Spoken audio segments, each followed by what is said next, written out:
అందరికీ నమస్కారం. ముందుగా ఈ వీడియోకి ఒక లైక్ కొట్టి మన ఛానల్ని సబ్స్క్రైబ్ చేసుకోండి. ప్రతి ఒక్కరూ ఇంట్లో దీపారాధన చేస్తారు, కానీ పూజ గదిలో చేసే చిన్న చిన్న తప్పులు మీ ఇంటి సుఖ సంతోషాలను దూరం చేస్తాయి. 99% మందికి ఈ విషయాలు తెలియకపోవచ్చు. పూజ గదిలో చేసే ఒక చిన్న తప్పు పుణ్యానికి బదులుగా పాపాన్ని తెచ్చిపెడుతుంది. మీ పూజలన్నీ వృధా అయిపోతాయి. కాబట్టి ఈరోజు వీడియోలో దీపారాధన విషయంలో తెలుసుకోవలసిన జాగ్రత్తలు, చేయకూడని పొరపాట్ల గురించి తెలుసుకుందాం. ముందుగా ఈ వీడియోకి ఒక లైక్ కొట్టి ప్రతి ఒక్కరూ ఓం నమఃశివాయ అని కామెంట్ చేయండి. ఇక శుక్రవారం పూట పూజ గదిని శుభ్రం చేయకూడదు. గురువారం లేదా శనివారం నాడు మాత్రమే పూజ గదిని శుభ్రం చేసి దేవుని పటాలకు గంధం రాసి కుంకుమ బొట్లు పెట్టాలి. పూజలో దీపం నుండి వచ్చే పొగ కారణంగా దీపం కుందులు నల్లగా మారుతాయి. అయితే దేవునికి వెలిగించే దీపం నల్లగా ఉండకూడదు. దీనివల్ల ప్రతికూల శక్తులు ఆకర్షిస్తాయి. కాబట్టి పూజలో వెలిగించే దీపం కుందులు నల్లగా ఉండకుండా చింతపండు గుజ్జుతో శుభ్రం చేసుకోండి. ఇక మనలో చాలామంది పూజ గదిలో న్యూస్ పేపర్లు వేస్తారు, కానీ పూజ గదిలో న్యూస్ పేపర్లు వేయకూడదు. దీనివల్ల మీ పూజకు ఫలితం తగ్గిపోతుంది. కాబట్టి న్యూస్ పేపర్లకు బదులుగా పూజ గదిలో ఒక కాటన్ వస్త్రాన్ని కానీ పట్టు వస్త్రాన్ని కానీ వేసుకోండి. పూజ గదిలో దేవుడికి పెట్టిన పుష్పాలను వాడిపోయిన వెంటనే తీసేయాలి. దేవుని పటాలపైన ఎండిపోయిన పూలు ఉంటే మీ ఇంట్లో దైవశక్తి నశించి ప్రతికూల శక్తి పెరిగిపోతుంది. అలాగే అగరబత్తి వెలిగించాక వాటి పుల్లలను కూడా వెంటనే తీసేయాలి, లేదంటే వంశాభివృద్ధికి ఆటంకం ఏర్పడుతుంది. అదేవిధంగా అగ్గిపుల్లతో దీపం వెలిగించకూడదు. వాస్తు ప్రకారం పూజ గదిలో ఉండే దేవుని పటాలు ఒకదానికొకటి ఎదురెదురుగా ఉండకూడదు. అలా ఉంటే మీ ఇంట్లో అనవసరపు ఖర్చులు పెరుగుతాయి. ఇక చాలామంది ఆడవారు నిలబడి పూజలు చేస్తారు. ఇలా అస్సలు చెయ్యకండి. నేలపైన ఒక చాప వేసుకొని చక్కగా కూర్చుని దేవుడిని పూజించాలి. అంతేకాని నిలబడి దీపం వెలిగిస్తే మీ పూజకు ఫలితం దక్కదు.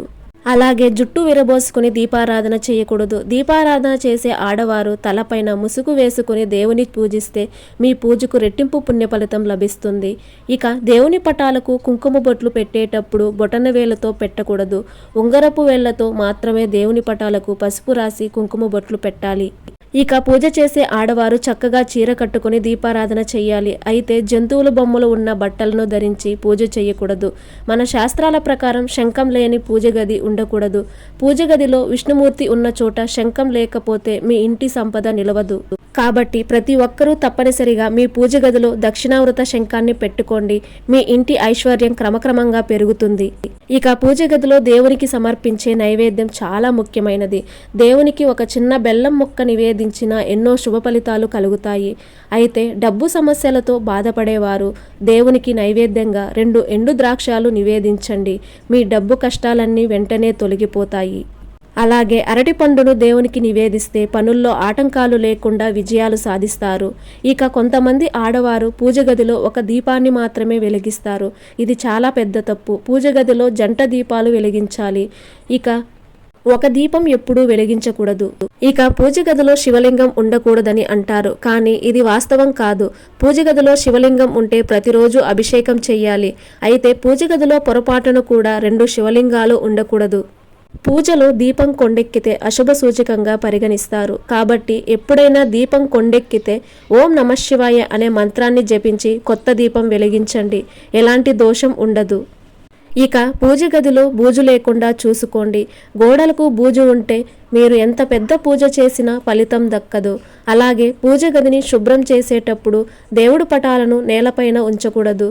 దేవుని పటాలను ఒక వస్త్రం పైన పెట్టి పూజ గదిని శుభ్రం చేసుకోవాలి. అలాగే పూజలో కుంకుమ కింద పడిపోతే చాలామంది భయపడిపోతారు. దీనివల్ల ఎలాంటి దోషం ఉండదు, కానీ కింద పడిన కుంకుమను చీపురుతో తీయకూడదు. కింద పడిన కుంకాన్ని చేత్తో ఎత్తి ఏదైనా చెట్టు దగ్గర వేయాలి. ఇంట్లో దీపారాధన చేయాలంటే ఖచ్చితంగా తలస్నానం చెయ్యాలి. అయితే తలస్నానం చెయ్యలేని వారు తలపైన కొన్ని నీళ్లు చల్లుకొని దీపారాధన చెయ్యవచ్చు. అలాగే దీపారాధన పూర్తయిన తర్వాత 3 ప్రదక్షిణాలు చేసి పూజ ముగించాలి. అప్పుడే మీ పూజకు సంపూర్ణ పుణ్య ఫలితం దక్కుతుంది. పూజలో ఉపయోగించే పూలను వాసన చూడకూడదు. వాసన చూసిన పుష్పాలను దేవునికి పెడితే అది ఎంగిలి పుష్పం అవుతుంది. అయితే మనలో చాలామంది ఆడవారు తలస్నానం చేసిన తర్వాత తలకు టవల్ చుట్టుకొని దీపారాధన చేస్తారు. కానీ ఇది చాలా పెద్ద తప్పు. తలకు టవల్ చుట్టుకొని దీపారాధన చేస్తే దైవ కటాక్షం లభించదు. అలాగే పూజ గదిలో ఉండే దేవుని పటాలు గోడకు ఆనించి పెట్టకూడదు. కనీసం 1 అంగుళం దూరం ఉండాలి. ఎందుకంటే దేవుని పటాలు వెనుక గాలి ప్రసరణ జరగాలి. పూజ గదిలో దక్షిణముఖంగా దేవుని చిత్రపటాలు ఉండకూడదు. అలాగే మీ పూజ గదిలో పొరపాటును కూడా ఒకే రూపానికి చెందిన దేవుని పటాలు ఎక్కువగా ఉండకూడదు. అలాగే పూజ గదిలో డబ్బులు పెట్టకూడదు. దీనివల్ల దైవశక్తి తగ్గిపోతుంది. పూజ కోసం చెట్టు నుండి పూలు కోసేటప్పుడు మన చేతి గోళ్ళు పూలకు తగలకూడదు. దేవునిపై తీసిన పాత పువ్వులను చెత్తబుట్టలో వేయకూడదు. ఈ పూలన్నీ చెట్టు మొదట్లో వేయాలి లేదా పారే నీటిలో వేయండి. దీపారాధన చేసే ఆడవారు మధ్యలో మాట్లాడకూడదు. పూజ పూర్తయ్యే వరకు మీ మనసులో దేవుడిని స్మరిస్తూ పూజ చెయ్యాలి. పూజ మధ్యలో మాట్లాడితే మీ పూజకు సరైన ఫలితం దక్కదు. అలాగే పూజ చేసేటప్పుడు ఒక దీపం నుండి మరో దీపం వెలిగించకూడదు. దీనివల్ల మీ కుటుంబంలో అనారోగ్య సమస్యలు పెరిగిపోతాయి. అలాగే పూజలో వెలిగించిన దీపాన్ని నోటితో ఊదకూడదు. దీనివల్ల పాపఫలం పెరిగి మీ ఆయుష్ తగ్గుతుంది. ఇక పూజ గదిలో వెలిగించే దీపం నేరుగా నేలపైన పెట్టకూడదు. దీపం కింద ఒక చిన్న ప్లేట్ పెట్టాలి.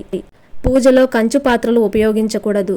రాగి లేదా వెండి పూజా సామాగ్రి శ్రేష్టమైనవి. అలాగే చాలామంది పూజ గదిలో అక్షంతలు పెట్టుకుంటారు.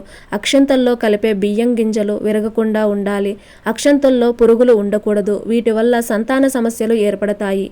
అలాగే పూజ గదిలో ఎట్టి పరిస్థితుల్లోనూ పాతబడిన దేవుని ఫోటోలు, విరిగిన దేవుని విగ్రహాలు ఉండకూడదు. దీనివల్ల మీ కుటుంబంలో గొడవలు ఏర్పడతాయి.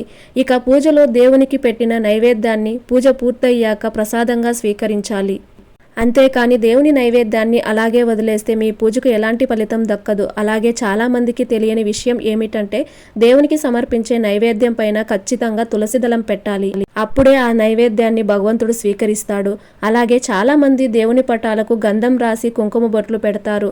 అయితే డబ్బాలో దొరికే గంధం పొడి కన్నా గంధపు చెక్కతో తీసిన గంధాన్ని ఉపయోగిస్తే ఇంకా మంచిది. అలాగే దేవునికి హారతి ఇచ్చేటప్పుడు 3 లేదా 7 సార్లు తిప్పి దేవునికి హారతి ఇవ్వాలి. అయితే దేవునికి హారతి ఇచ్చేటప్పుడు నోటితో ఏమీ మాట్లాడకూడదు. సాధారణంగా తెలుపు రంగు ఒత్తులతో దీపారాధన చేస్తాము. కానీ లక్ష్మీదేవి పూజలో ఎర్రటి ఒత్తులు వాడితే చాలా మంచిది. అలాగే విపరీతమైన డబ్బు సమస్యలతో ఇబ్బంది పడేవారు ఉత్తరముఖంగా దీపారాధన చేయండి. అపారమైన ధనలాభం కలుగుతుంది. వాస్తు ప్రకారం ఉగ్ర రూపంలో ఉన్న దేవుని పటాలు పూజ గదిలో ఉండకూడదు. ఉగ్ర రూపంలో ఉన్న కాళికాదేవి, నరసింహస్వామి చిత్రపటాలు పూజ గదిలో ఉండకూడదు. దీపారాధన చేసేటప్పుడు 1 ఒత్తితో దీపం వెలిగించకూడదు. ఎల్లప్పుడూ 2 ఒత్తులు వేసి దీపం వెలిగించాలి. దీపారాధన చేసేటప్పుడు చినిగిన వస్త్రాలు లేదా పాత బట్టలు ధరించకూడదు. దీనివల్ల పుణ్యానికి బదులు కష్టాలే ఏర్పడతాయి. అలాగే పూజ ప్రారంభించే ముందు ఖచ్చితంగా ఆచమనం చేయాలి. కుడి చేతిలో కొన్ని నీళ్లు పోసుకుని 3 సార్లు ఆ నీటిని తాగి చేతిని శుభ్రం చేసుకుని పూజ ప్రారంభించాలి. పూజ ముందు ఆచమనం చేయకపోతే మీ పూజలన్నీ వ్యక్తమే. పూజ గదిలో సూదులు, కత్తులు, కత్తెరలు పెట్టకూడదు. అలాగే తోలు వస్తువులను కూడా పూజ గదిలో పెట్టకూడదు. పూజ గదిలో ఉండే దేవుని పటాల పైన దుమ్ము లేకుండా ఎప్పటికప్పుడు శుభ్రం చేసుకోండి. ఈ వీడియో మీకు నచ్చినట్లయితే ఒక లైక్ కొట్టి మీకున్న ధర్మ సందేహాలకు కామెంట్ చేయండి. ఓం నమః శివాయ.